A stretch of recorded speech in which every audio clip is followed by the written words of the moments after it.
I'm Charbel, the host, and I have a very special guest from the United States. Before I introduce him, just a reminder to everyone, you can subscribe to the podcast on all podcast platforms. We're actually streaming this live via the Voice of Charity right now. And so if you're on voc.org.au listening on the website, you can also download the VOC app on any smartphone and tune in. Those in Sydney, 17:01 a.m. So welcome. And of course, our Cradio listeners as well. Welcome to everybody on Cradio. I also want to just remind people the books have arrived. That the brand new book that I launched a few weeks ago, How Islam Led Me Back to Christ, is on the website now at parousiamedia.com. And I'm excited that we had a very blessed launch. Over 150 people came, and I invite you to have a closer look at that. And we'll talk about that on another show.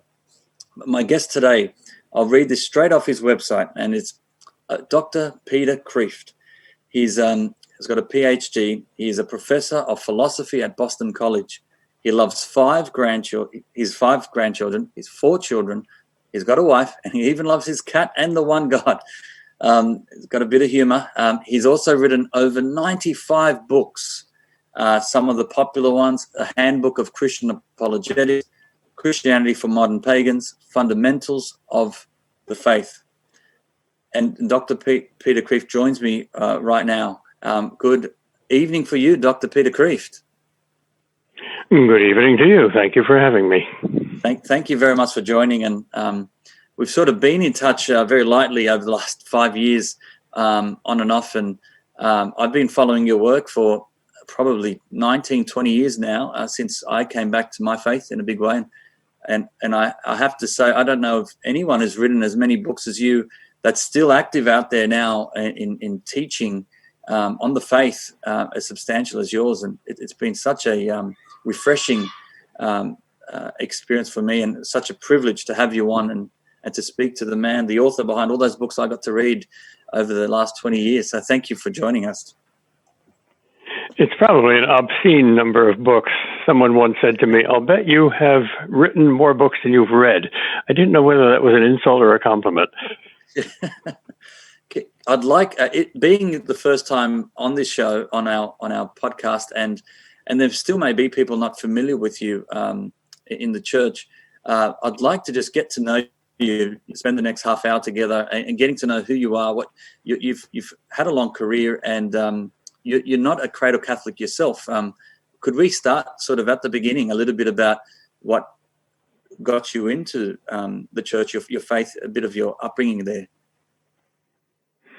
Okay, I was born and brought up as a Calvinist. That's in the Reformed tradition, an evangelical Protestant. Went to Calvin College, discovered things Catholic there, began to fall in love with them, thought this was a temptation. But the more I looked into it, the more beautiful and true and good they seemed. So I think the turning point was a course that I took in church history. The professor said in the first lecture that the difference between the Protestant notion of church history and the Catholic notion is that Catholics think that Protestants are the new kids on the block.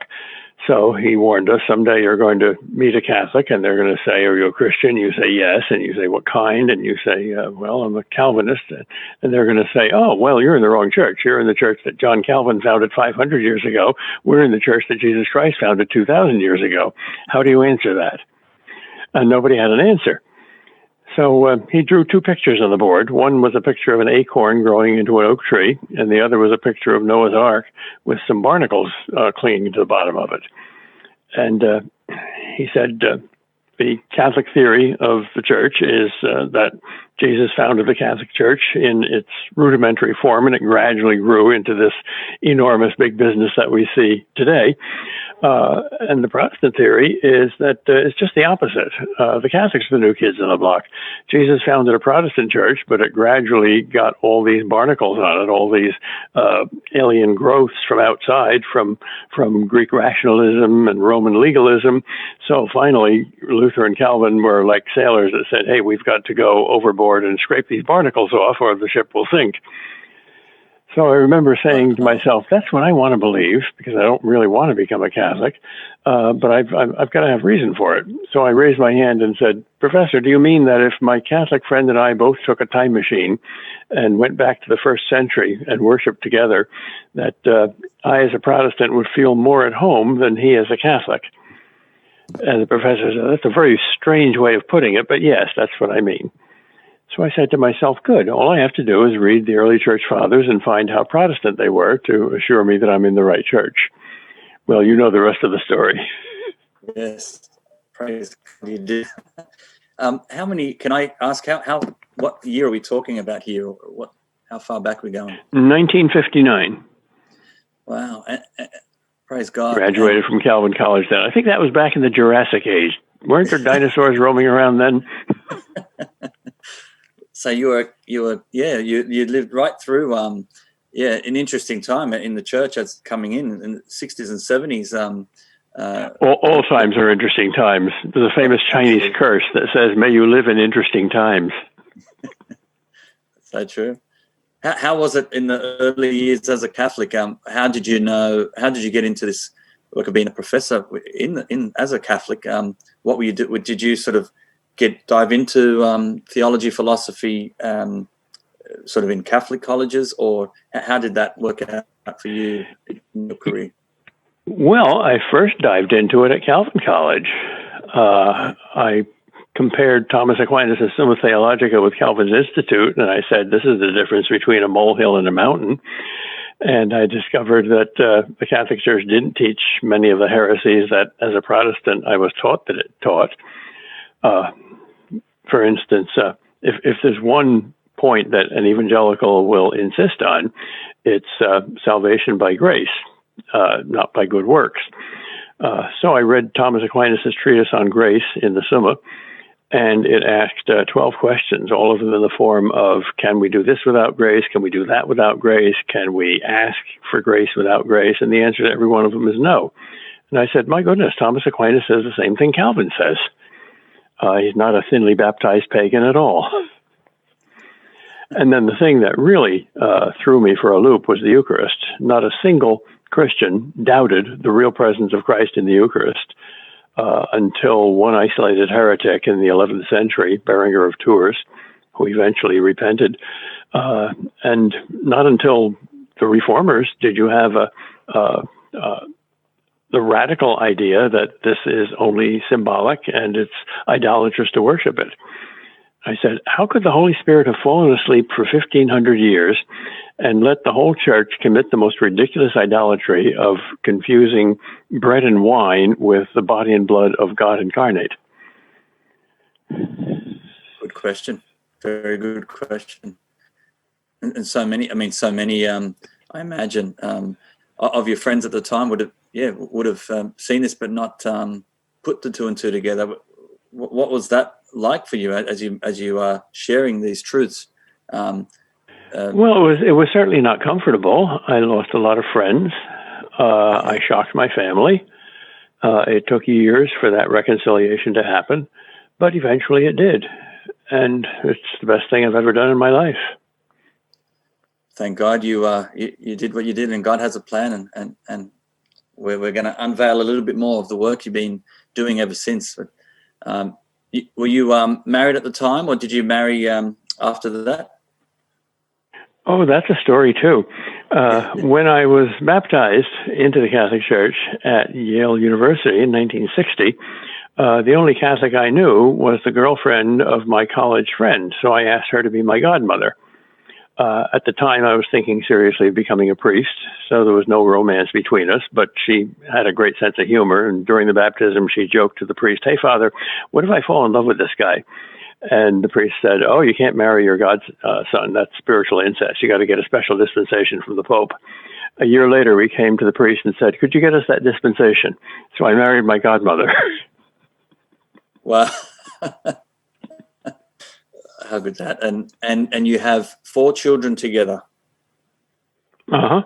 Actually 6, 2 miscarriages, so 2 are in heaven and 4 on earth. Yes. We asked God for 6. He said, "I'll take care of 2 of them. Here's the other 4 for you." Well, no, wow. And So when did you get your first I guess job, so to speak, in as a professor in the Catholic context? What did you do first up?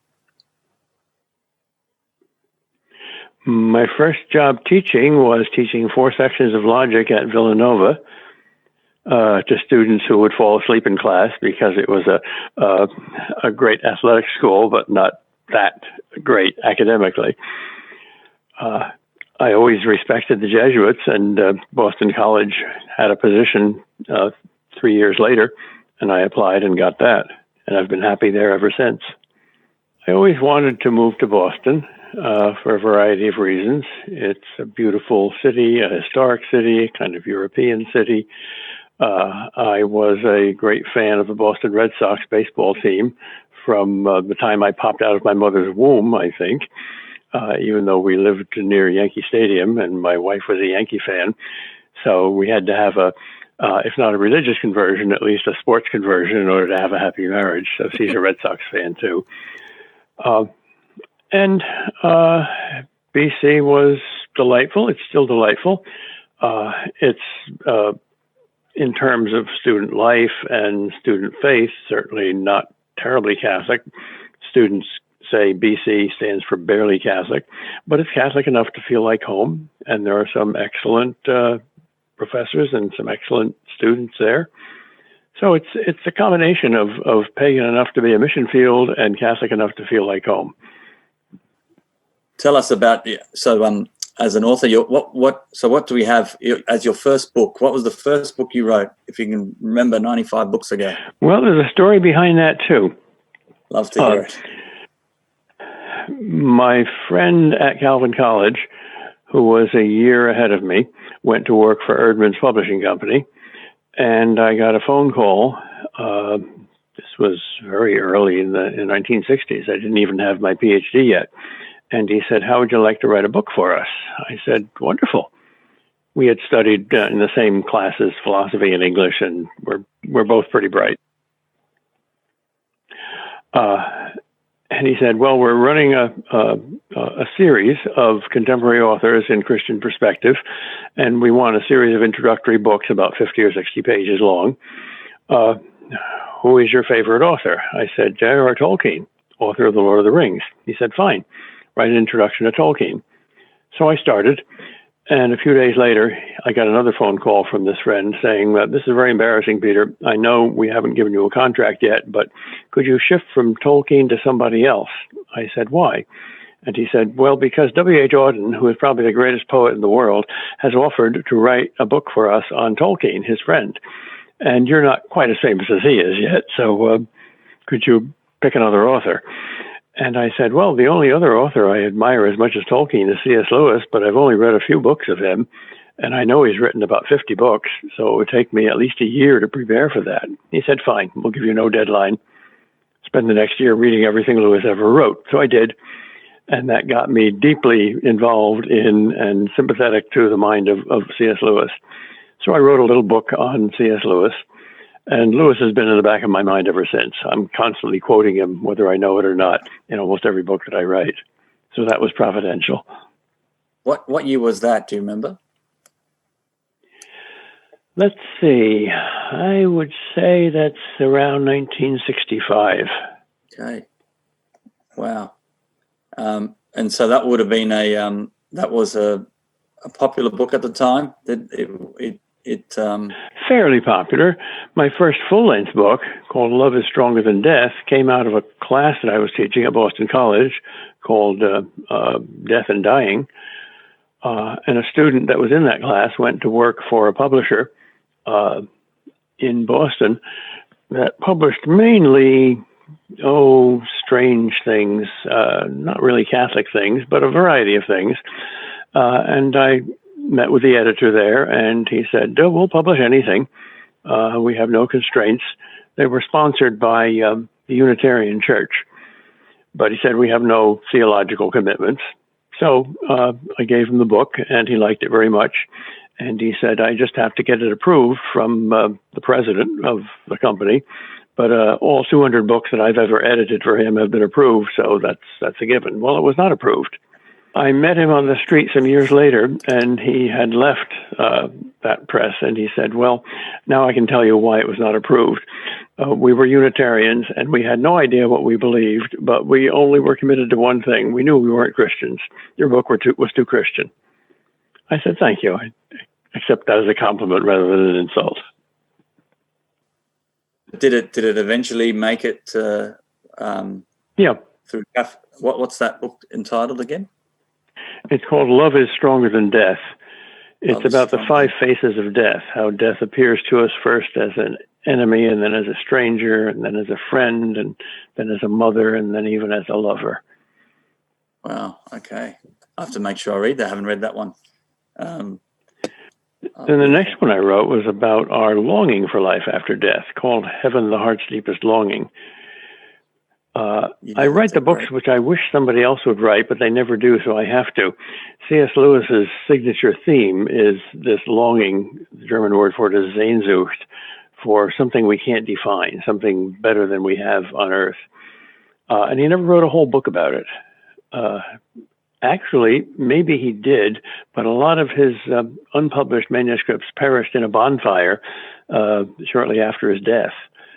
So I wrote the book, and it's a kind of a precious book because it's an exploration of the depths of the human heart.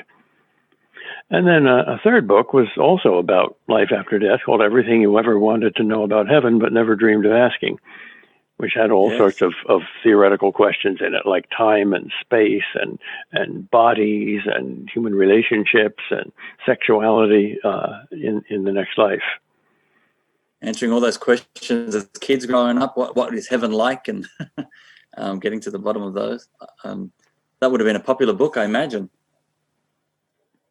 Yeah, it still sells fairly well. Of course, nobody knows beans about heaven. I mean, the Bible's definition of it is very clear. Eye has not seen, ear has not heard, nor has it entered into the heart of man the things that God has prepared for those who love him. So all we can do is guess. What could you tell us that we do know about heaven? What do we know? What's one thing you could share? That is perfect. That is the 3 things we want on earth the most: truth, goodness, and beauty.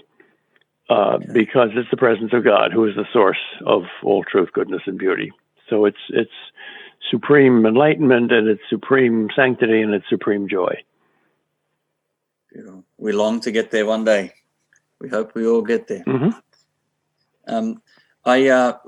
All these books, by the way, I know on your website you got Ignatius Press have many of them. Then are they would be one of a few publishers? I mean, you would have this across many publishers, I imagine. Would that be right? How many publishers have you sort of worked with to get all these out there over the years? I think the 3 main ones are Ignatius Press, St. Augustine's Press, and InterVarsity Press, which is largely a Protestant house.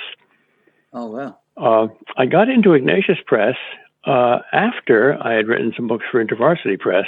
One of them, 3 Philosophies of Life, is about Job, Ecclesiastes, and Song of Songs, 3 very philosophical and thoughtful books in the Old Testament, part of the wisdom literature. And when I sent the manuscript to InterVarsity Press, they liked it, and they said, we have to censor one word. When you're talking about Job and the sufferings of Job, like the translators of the King James Bible, you use the literal word. In King James English, it's dung, and in modern English, it's shit. And he said, we Protestants will sometimes tolerate blasphemy, but we will not tolerate that word. And I said, the word is essential. And he said, yeah, that's what I thought you'd say. Well, then you probably need a Catholic press. Why don't you try Ignatius? So I did, and I've been with Ignatius ever since. What was the earliest publications? They've been around since 1978. Were you right there in the early years of Ignatius with your publications? Yes. There's a kind of a rising curve. The first little book on Lewis was followed by quite a few years without any books because I had 4 kids, and that's 4 full-time jobs. Yeah, that's right. And right now I'm writing 2 or 3 books every year. At the beginning, it was maybe a book every 2 years or every year. Wow. I don't know how you've done it. It's been amazing. And you've managed I don't either. So they're very different.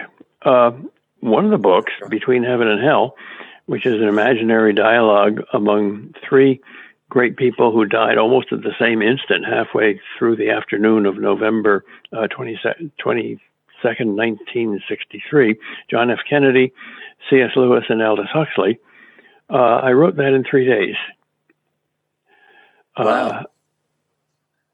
I sent it to a student of C.S. Lewis who had written some very good books about C.S. Lewis, Christopher Derrick, and he wrote back, "I am insanely jealous. This was the book that I was in process of writing, but you got there first." And that's been selling pretty well. That's sold over 100,000 copies. Wow, okay. Probably the book that sold least well is the book that I spent the most time on. It took me 20 years to finish a novel.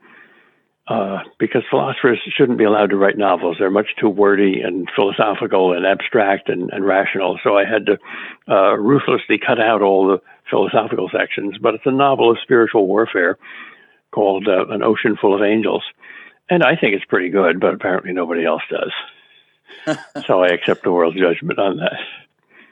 But I did get a letter from a New Zealand sheep farmer who had read the book, and I was very pleased by that.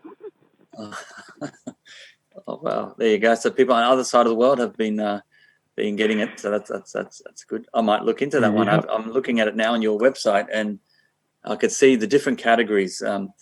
So that's as you said, your least popular, but the most popular one that sold the most out of all the publications was the one you just mentioned before. Was that right? Something actually, I think it's probably the Handbook of Christian Apologetics. Yes, there's the pocket version and the full length version. Was it both or the full length? No, the full length version. Yeah. Okay, that would be with Ignatius, I imagine. Yep. Okay. There, I tried to follow basically the method of Thomas Aquinas in his Summa, less scholarly and less philosophical and less abstract, but objections and replies and definitions, and set out everything as clearly and as in an orderly fashion as I could. That's really good. Well, we are going to make sure with all these titles, especially with Ignatius and Augustine, we have partnerships with both of those. We want to make sure we can get these to our listeners and viewers, all of these books eventually. The one book we have, and I'd like to anyone watching this, and we'll when we publish this, if you just literally put in the word Parousia as a code, we're going to make a Parousia Podcast PK, Peter Kreeft. Parousia Podcast Peter Kreeft would be the code, and we'll put it on the screen when we record this. But it's for the book Your Questions, God's Answers, and we've got that. We're going to offer 10% off for anyone watching this right now over the next month. But I'd like to talk a bit about that book, Your Questions, God's Answers. When did you write that, and tell us a little bit about how that came about? I wrote that very early, and all the answers come from the Bible, but I love Socrates because of the dialogue format. So I imagined that the Bible is answers to questions that we naturally ask, but sometimes the answers come first and the questions come second. Obviously, the Bible's been around for much longer than my books. So it's something like, what is the question to which this passage is an answer? Okay. And looking at it, it looks like a very easy layout to follow. And young people, you've sort of designed it so young people can pick this up very easily and go through this. Highly recommend it. Yeah, I don't write books for scholars. I write books for ordinary people.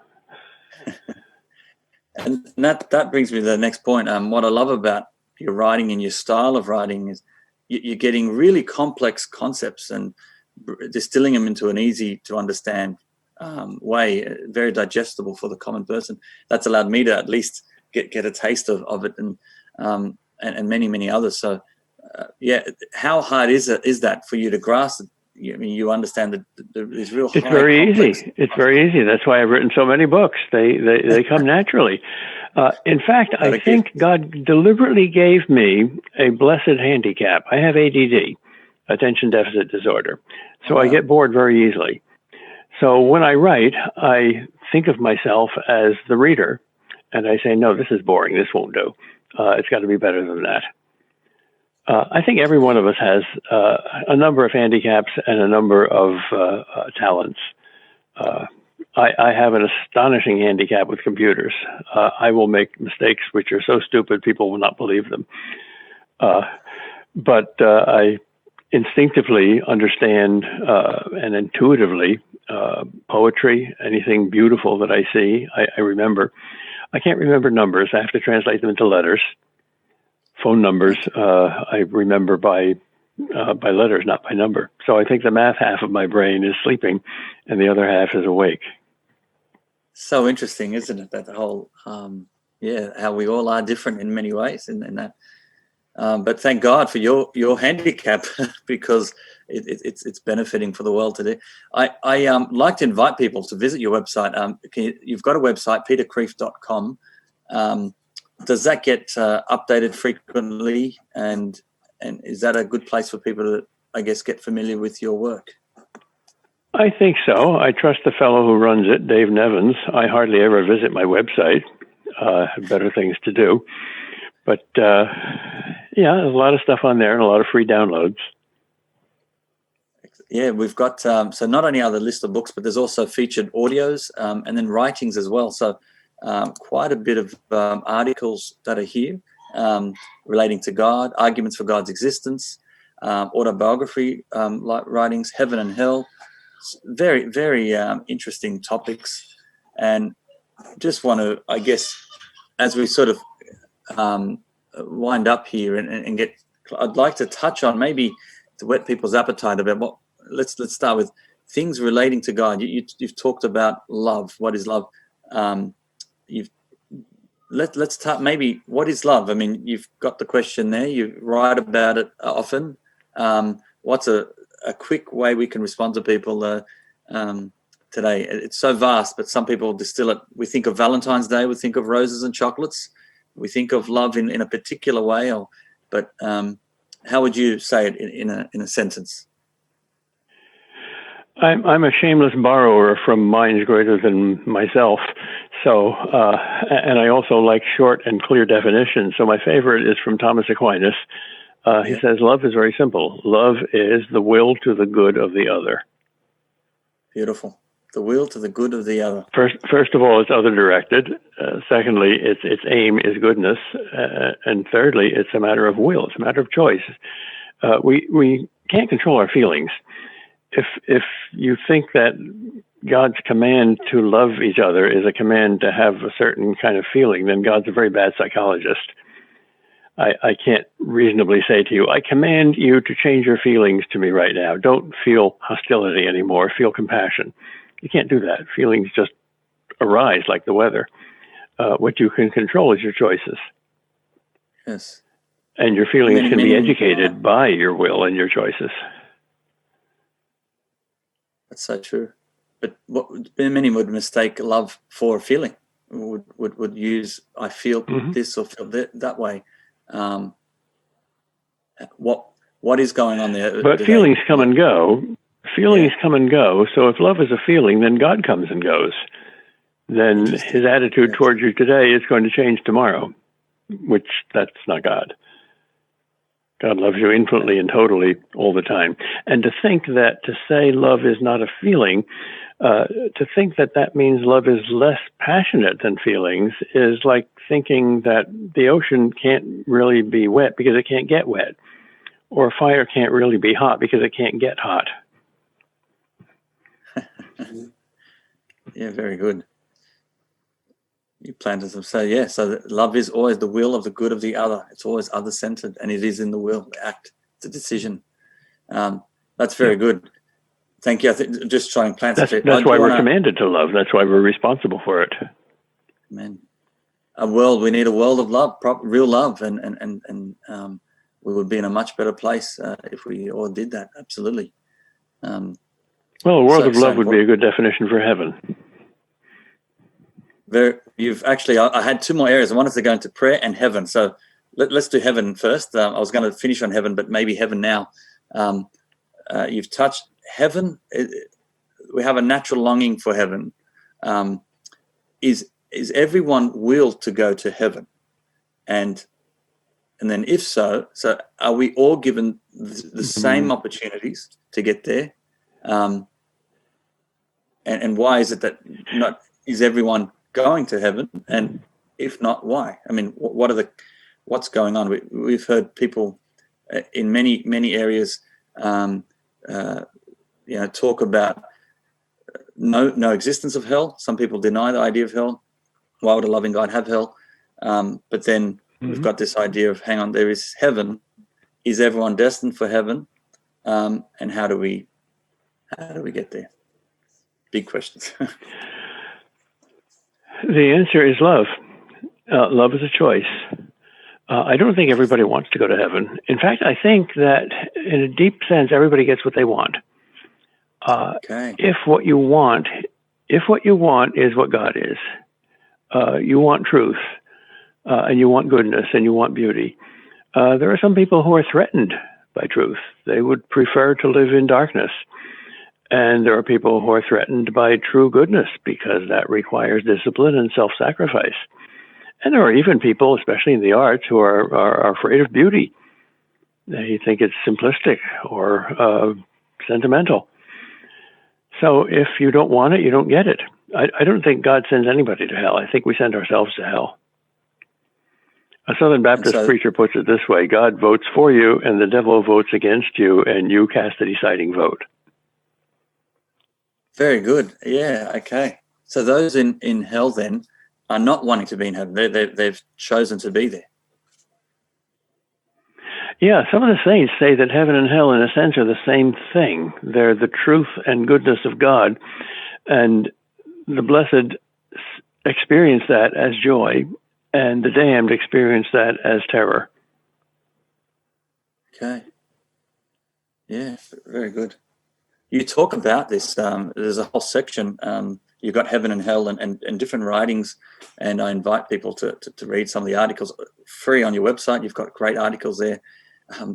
Evil, God's answer to suffering, angels, weight of glory, heaven's difference, sex in heaven, ? So interesting. Another area you do touch on, and quite important, and maybe now is relevant in the last couple of minutes here, prayer. What is prayer, and then how can we improve, or I guess take our prayer to the next level? Very simple answer to both questions. Prayer is simply communication with God, speaking and listening with your head and your heart, and with words and without words. So a religion can't exist without prayer.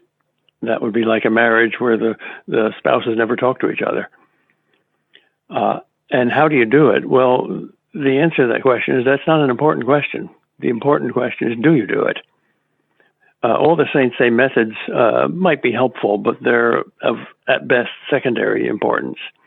The fact that you want to do it, the fact that you try to do it, that's the important thing. We're children to God.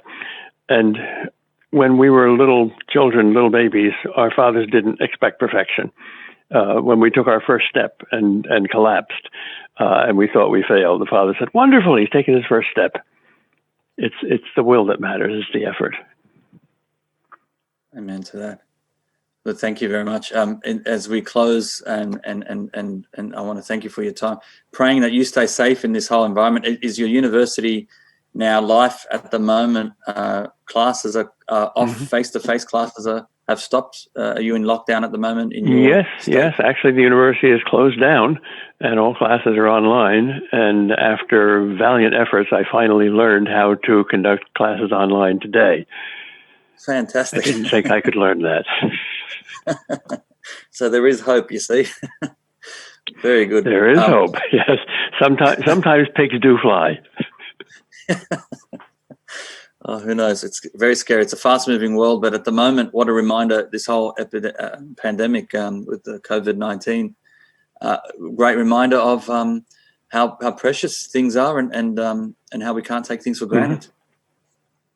Yes, so, exactly. Praying for you. And we'll emerge from it much wiser than we were before. Please, God. Absolutely. Absolutely. I want to thank you so much for your time. It's an honor and privilege. I've looked up to you for many years, and I really want to dive into more of the books now. You've inspired me to really dive in deep and explore everything on your website. I encourage all the listeners and viewers to go to peterkreeft.com, peterkreeft.com. And if you go to the Parousia Media website, you will see there is a type in Peter Kreeft. There's some CDs we have that's done through the Lighthouse Augustine Institute CDs, the Ignatius Press books. There's some great titles there. I encourage you to do it and look on for the specials as well. Those listening, just put in the code Parousia Podcast and then PK for Peter Kreeft, and then you'll get 10% off. But I might make it 20 now because I've said that. So it's 20% off, and I'll talk to Mark in the office and we'll make it happen. So thank you again. You're in my prayers, and please think of us, and we hope to be in touch again very soon. Thank you. Same to you, and God bless your work. Thank you so much. God bless you. That was Dr. Peter Kreeft. I encourage you to visit his website. Thank you again for this special podcast. I'm Charbel, and all those watching, please pray for us. And we're praying for a very difficult time. Pray with your family. Hug your loved ones. Stay safe, and keep up the prayers. This is a time to really bunker down. Me personally, my prayer life has never been better at a time like this, because now we're praying as a family, and I encourage you all to do the same. Thanks for joining us. Thank you, Jess, and all of you. Have a blessed week, and we'll be back again with more guests coming up. God bless.